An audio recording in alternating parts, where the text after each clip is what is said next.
aujourd'hui, malgré des éléments concrets, médicaux, et avec aussi des auditions précises qui démontrent en tout cas que la mère de cet enfant n'est pas l'auteur de l'acte de violence, j'ai du mal à comprendre pour quelles raisons on place en détention cette personne.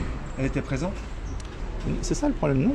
Donc à un moment donné, pour l'instant, sous couvert qu'on est au début de l'instruction, on fait fi de la présomption de l'innocence, malgré des éléments quand même qui vont dans le sens des déclarations de la mère. Donc, elle n'était pas présente au moment de l'acte en lui-même, qui n'est pas une réaction après adaptée, qui n'est pas eu un appel tout de suite des secours ensuite parce qu'il y a eu de la panique. Ça, c'est un fait qui ressort pour l'instant de l'instruction.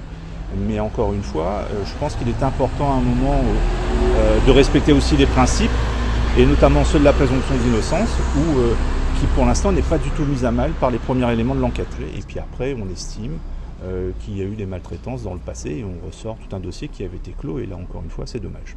Comment se sent votre cliente aujourd'hui?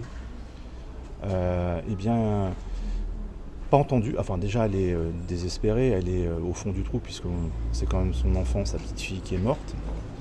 Donc c'est une mère qui est en grande souffrance. C'est une mère qui ne peut pas faire le deuil pour l'instant parce qu'elle est accusée et qui ne comprend pas, parce qu'il y a des éléments qui démontrent qui, pour l'instant, ne l'impliquent pas directement dans ce décès.